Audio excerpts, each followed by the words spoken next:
Na mais épica das batalhas bíblicas, uma história lendária emerge, na qual um anjo, dotado de poderes divinos, enfrenta uma imensa horda de 185 mil soldados humanos. Este anjo desceu dos céus com uma missão divina: proteger um reino ameaçado pela invasão de um exército incontável. Hoje eu vou contar todos os detalhes desta impressionante história bíblica. Por isso, já peço que você deixe seu like, se inscreva no canal e fique conosco até o final do vídeo. Tudo começa no reinado do rei Ezequias, no antigo reino de Judá. O rei Ezequias era filho do rei Acás e assumiu o trono de Judá com a idade de 25 anos. De acordo com a Bíblia, seu reinado durou cerca de 29 anos. Assumindo o trono em um período tumultuado, Ezequias surge como um dos líderes mais virtuosos e reformistas da história bíblica. Ele empreendeu uma série de reformas religiosas e políticas que buscaram restaurar a adoração ao Deus de Israel e eliminar a idolatria que havia se espalhado pela nação. A purificação do templo durante o governo do rei Ezequias foi um evento crucial na história de Judá. Em meio à decadência espiritual, Ezequias convocou sacerdotes e levitas que removeram ídolos e impurezas do templo, devolvendo-lhe sua santidade. O culto foi reiniciado com a celebração solene da Páscoa e a oferta abundante de sacrifícios. Esse processo marcou a renovação da aliança com Deus e simbolizou a restauração da fé e da devoção em Judá, consolidando a liderança espiritual e reformista de Ezequias. Aqui vale mencionar uma história curiosa e emblemática que remonta a tempos do êxodo do povo de Israel, conforme registrado no livro de Números da Bíblia. Durante essa jornada no deserto, o povo de Israel enfrentou uma praga de serpentes venenosas que os acometeu como um castigo divino. Desesperados, eles clamaram por ajuda, e Deus instruiu Moisés a criar uma serpente de bronze e erguê-la em um poste. Aqueles que fossem mordidos pelas serpentes e olhassem para a serpente de bronze seriam curados. Essa narrativa levanta questões intrigantes sobre a relação entre a fé, a obediência e a cura divina, ao mesmo tempo em que simboliza a importância da confiança em Deus em tempos de aflição. A serpente de bronze, erguida por Moisés, tornou-se um símbolo duradouro de cura e salvação, reforçando a mensagem de que, em meio às adversidades, a fé e a obediência podem ser instrumentos poderosos de cura e redenção. Esse fenômeno de objetos religiosos ou históricos se tornarem objetos de adoração é conhecido como culto a relíquias ou adoração de ícones e aconteceu ao longo do tempo em diversas culturas e religiões. No entanto, é importante notar que, de acordo com a narrativa bíblica, a serpente de bronze foi originalmente criada por Moisés sob a orientação de Deus como um meio de cura e não com a intenção de ser adorada. Por causa dessa adoração excessiva à serpente, o rei Ezequias tomou medidas drásticas. De acordo com a Bíblia, em Reis 18, versículo 4, Ezequias implementou uma ação para remover a estátua. E ele removeu os altos, quebrou as estátuas, destruiu os postes ídolos e fez em pedaços a serpente de bronze que Moisés fizera, porque até aqueles dias os filhos de Israel lhe queimavam incenso e lhe chamaram Neustã. Ezequias tomou a decisão de destruir a serpente de bronze porque as pessoas haviam começado a adorá-la como um ídolo, queimando incenso e atribuindo a ela um culto indevido. Isso estava em contradição com os princípios religiosos do monoteísmo e a proibição de adoração de ídolos estabelecida na lei de Moisés. Essa ação demonstrava seu compromisso com a pureza da fé e seu desejo de manter a adoração centrada em Deus, em vez de em objetos ou ídolos. Além disso, de medida religiosas, Ezequias também realizou reformas políticas importantes. Ele liderou o povo de Judá em um período de resistência contra a ameaça assíria. A relação entre o rei Ezequias de Judá e o rei Senaqueribe da Assíria é marcada por conflito e tensão, registrada na Bíblia e em inscrições históricas da época. No contexto histórico, Senaqueribe foi um rei assírio que governou entre 705 a 681 a.C. Durante seu reinado, a Assíria era uma potência regional dominante, que estava envolvida em várias campanhas militares na região, incluindo incursões na região de Judá. O exército assírio era uma das forças militares mais poderosas e temidas do mundo antigo, conhecida por sua disciplina, organização e eficácia. Preocupado com a situação, o rei Ezequias de Judá tentou inicialmente buscar uma solução diplomática e negociar com o rei Senaqueribe da Assíria para evitar um conflito direto. A narrativa bíblica e inscrições históricas fornecem detalhes sobre essas tentativas de negociação. De acordo com a Bíblia, no livro de Reis, Ezequias enviou mensageiros ao rei Senaqueribe em busca de paz, concordando em pagar um tributo em troca de não ser invadido. Então Senaqueribe, rei da Assíria, marchou contra todas as cidades fortificadas de Judá e as conquistou. Ezequias, rei de Judá, enviou uma mensagem a Senaqueribe, rei da Assíria, em Laquis, dizendo: "Pequei, abandona-me, farei tudo o que me impuseres." O rei da Assíria inicialmente impôs a Ezequias, rei de Judá, 300 talentos de prata e 30 talentos de ouro. No entanto, Senaqueribe não estava satisfeito com os termos oferecidos e decidiu invadir Judá de qualquer maneira. Isso resultou na situação de cerco a Jerusalém, onde Ezequias ficaram sem escapatória. Ezequias, diante da rejeição de suas tentativas de paz, ao saber que Senaqueribe havia enviado uma carta ameaçadora à cidade e ao Deus de Israel, ficou profundamente perturbado e angustiado com a situação. Ele recebeu a carta, subiu ao templo e leu-a diante do Senhor.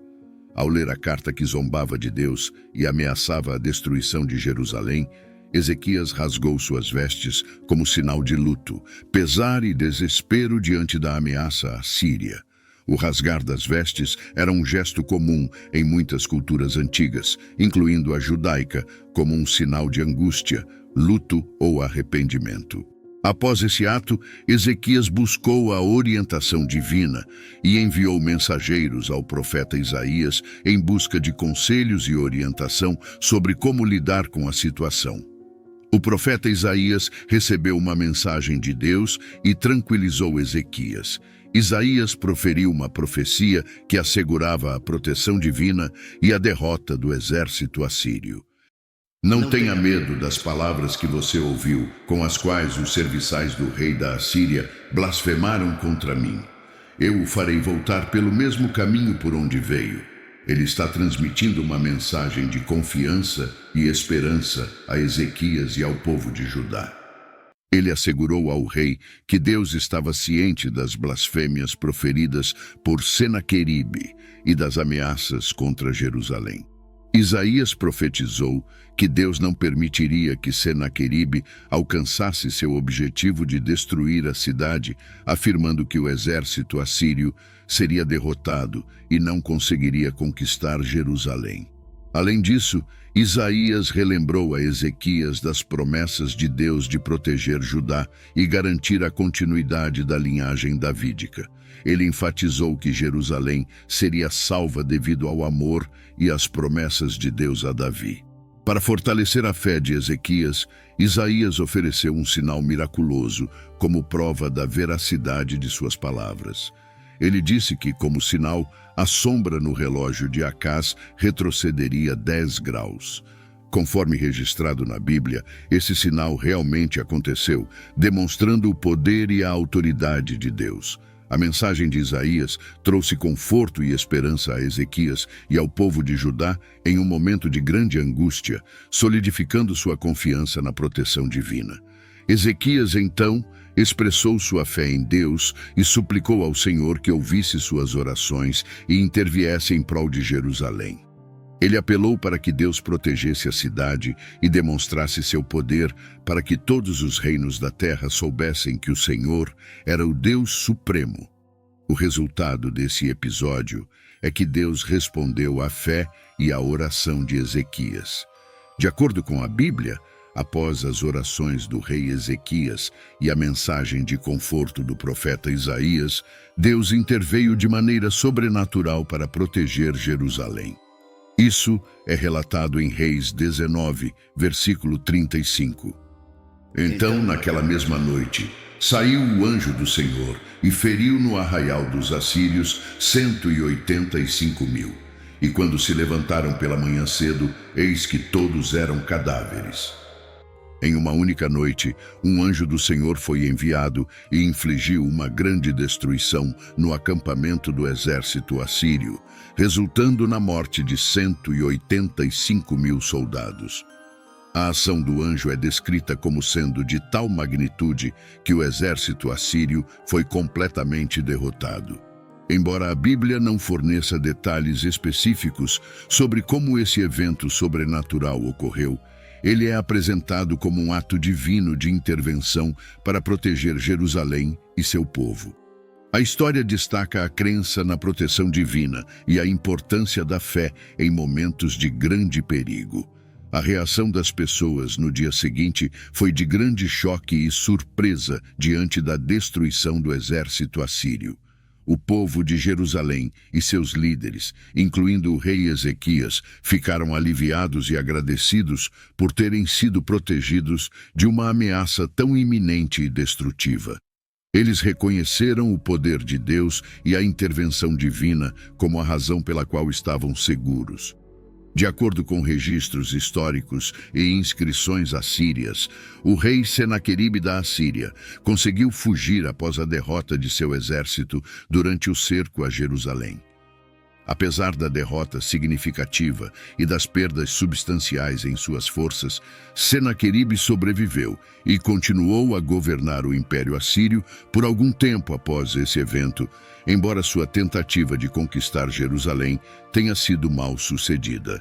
O relato da morte do rei Senaqueribe da Assíria não é encontrado na Bíblia, mas é mencionado em registros históricos assírios. De acordo com esses registros, a morte de Senaqueribe ocorreu de uma forma violenta e trágica.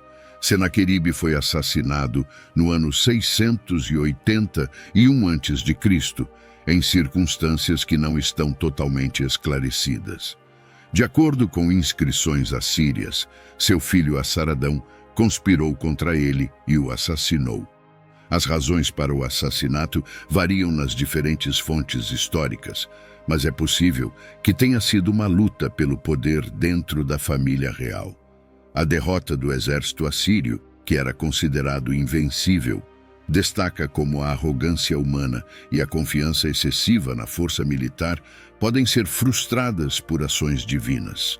Ela nos ensina que mesmo quando as circunstâncias parecem impossíveis, Deus pode intervir e mudar o curso dos acontecimentos em favor de seu povo e nos mostra a importância da humildade diante de Deus. Já Ezequias continuou a adorar o Deus de Israel e promover reformas religiosas no reino. Além disso, ele fortificou as defesas de Jerusalém e expandiu a infraestrutura da cidade, construindo uma nova muralha exterior chamada Muralha de Siloé, para fortalecer ainda mais a cidade contra possíveis ameaças. No entanto, Ezequias enfrentou alguns desafios de saúde durante seu reinado, conforme registrado na Bíblia. Ele ficou doente e quase morreu. Foi que novamente Ezequias expressou sua fé em Deus e suplicou ao Senhor que ouvisse suas orações. Em resposta, Deus o curou e lhe concedeu mais 15 anos de vida, conforme registrado no livro de Isaías 38. Ezequias faleceu após um reinado que durou cerca de 29 anos, por volta de 686 a.C., e foi sucedido por seu filho Manassés, que, ao contrário de seu pai, governou de maneira menos piedosa e introduziu a idolatria em Judá. Espero que tenha gostado do vídeo. Por favor, se inscreva no canal, deixe seu like e clique em algum dos 2 vídeos que irá aparecer para continuar nos assistindo. Abraços e fiquem com Deus.